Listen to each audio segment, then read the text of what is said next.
नमस्कार, रिपब्लिक भारत देख रहे हैं आप और मैं हूं आपके साथ पुनीता सिंह। प्रगति और अनामिका पांडे भी इस बुलेटिन में मेरे साथ मौजूद हैं। लेकिन खबरों की शुरुआत करेंगे सबसे पहले मुख्यमंत्री योगी आदित्यनाथ के उस बयान की जिसमें उन्होंने पीओके को लेकर बड़ा बयान दिया है। दरअसल आज महाराष्ट्र में योगी आदित्यनाथ मौजूद थे और इस दौरान उन्होंने कहा कि पहले पीओके भारत में आएगा, फिर बलूचिस्तान भारत का हिस्सा बनेगा और इसके बाद धीरे धीरे वो ये कहते हुए नजर आए कि धीरे धीरे जो पाकिस्तान के अन्य हिस्से हैं वो भी भारत में आएंगे। उन्होंने कहा कि 10 सालों में पाकिस्तान की हालत भिखारियों वाली हो गई है और कटोरा लेकर घूम रहा है लेकिन कोई भीख नहीं दे रहा है। ये बड़ा बयान आज मुख्यमंत्री योगी आदित्यनाथ की तरफ से दिया गया। आज मोदी जी के नेतृत्व में नया भारत अब पाकिस्तान प्रस्त आतंकवादी भारत की सीमा का अतिक्रमण नहीं करता है। उसे मालूम है नया भारत है, छेड़ता नहीं है, लेकिन कोई छेड़ता है तो छोड़ता भी नहीं है, घुस करके मारता है।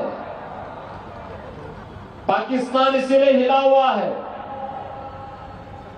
और अब तो 10 वर्ष में पाकिस्तान की हालत यह हो गई है कि कटोरा लेके घूम रहा है, कोई भीख भी नहीं दे रहा है दुनिया के अंदर।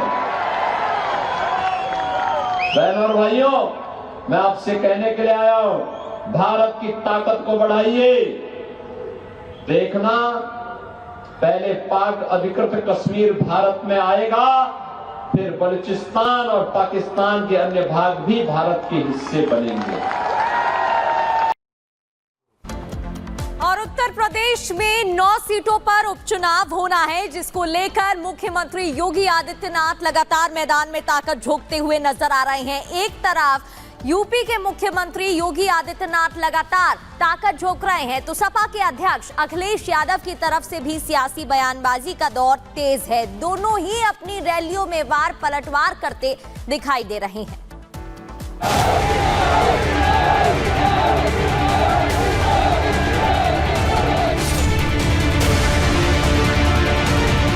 उस समय जो काम मुस्लिम लीग कर रही थी वही कार्य तो आज समाजवादी पार्टी आपके बीच में कर रही है। ये जो नारा है वो नकारात्मक नारा है, ये नारा निगेटिविटी पैदा करता है। अखिलेश यादव जी मुद्दा विहीन है, गुंडों, अपराधियों, माफियाओं के समर्थक।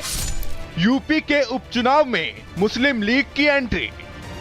यूपी के उपचुनाव में मुस्लिम लीग के आने से क्या फर्क पड़ेगा? क्या मुस्लिम बहुल्य सीट भी हार जाएंगे अखिलेश?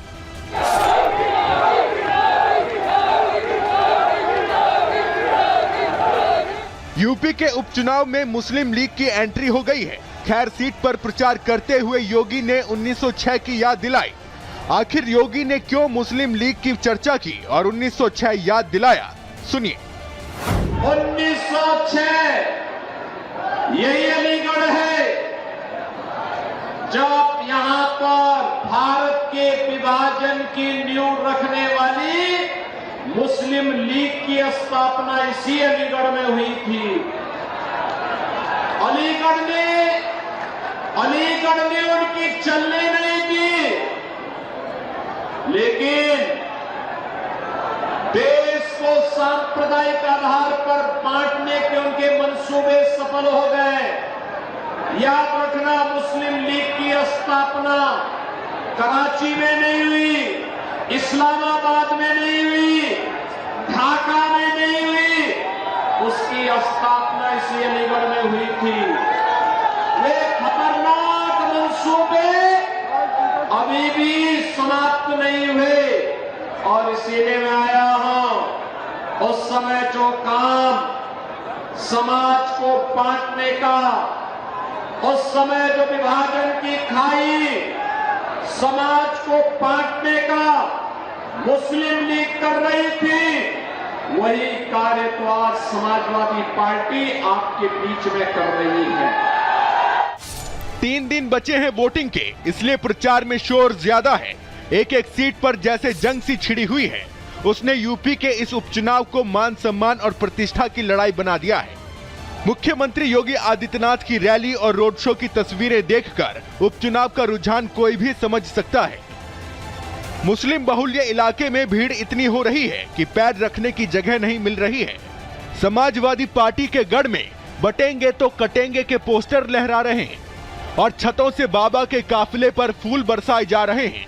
इससे अंदाजा लगाना मुश्किल नहीं है कि मुस्लिम बहुल्य क्षेत्र की जनता किस पर अपना प्यार लुटाने वाली है। यूपी उपचुनाव तो बहाना है, मकसद तो चुनाव जीतकर दमखम दिखाना है।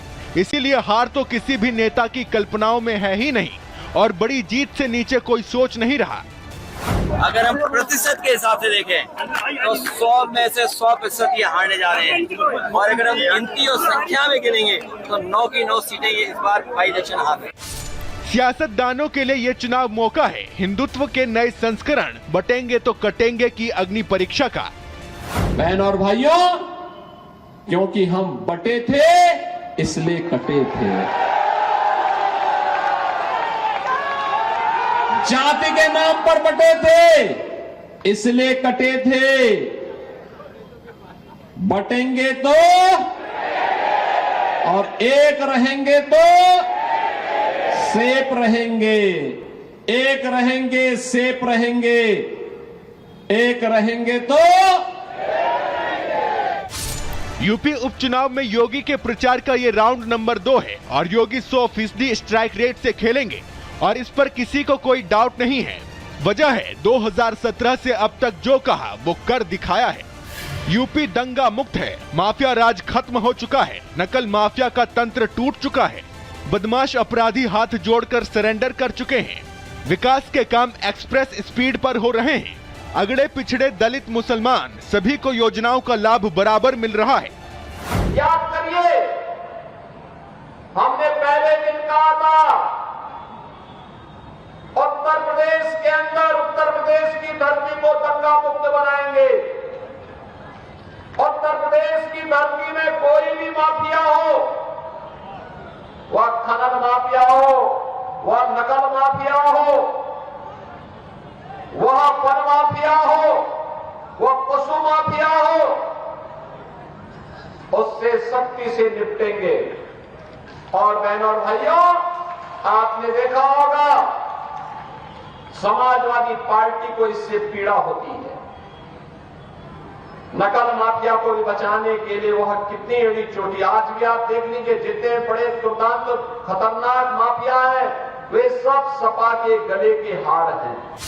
ये चुनाव मौका है 2027 के फाइनल राउंड से पहले लिटमस टेस्ट का, क्योंकि ये चुनाव ही तय करेंगे कि यूपी की हवा किस ओर बह रही है। और इसीलिए नवंबर के सर्द मौसम में भी यूपी का सियासी पारा जितना गर्म है उतना किसी और राज्य में देखने को नहीं मिल रहा है। रोज नए बयानों ने सियासतदानों के सारे समीकरणों को हिला रखा है। नारों पर संग्राम है, नियत पर रार ठनी है, तो वर्तमान के मंच पर भविष्य की भविष्यवाणी की जा रही है। ये उपचुनाव ये भी इशारा कर रहे हैं कि बदल रही है यूपी की राजनीति। ये उपचुनाव वो तस्वीरें दिखाते रहे हैं जो भविष्य में यूपी की राजनीति का नक्शा खींचेंगे। Bureau report, Republic Bharat. और अम्बेडकर नगर जिले के कचहरी विधानसभा चुनाव में प्रचार करने गए समाजवादी पार्टी प्रमुख अखिलेश यादव ने कहा कि जनसभा में खाली पड़ी कुर्सियों को देखते हुए जिलाधिकारी अविनाश सिंह को पार्टी के चुनाव चिन्ह पर चुनाव लड़ने की बात कह दी। जिलाधिकारी कम लग रहे हैं, वो भारतीय जनता पार्टी के जिलाध्यक्ष ज्यादा लग रहे हैं। और लग तो ये भी रहा है कि उनकी इच्छा ये कि वो भी चुनाव लड़ लें। हम तो उनसे कहेंगे कहां बीजेपी का चक्कर काटोगे आप टिकट के लिए? क्यों काटते हो बीजेपी का चक्कर? आइए समाजवादी पार्टी में आपको साइकिल चुनाव चिन्ह हम लोग देंगे।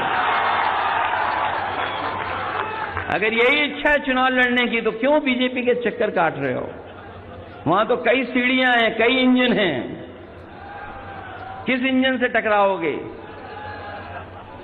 और वह भरोसा भी नहीं टिकट मिले कि कब कट जाए।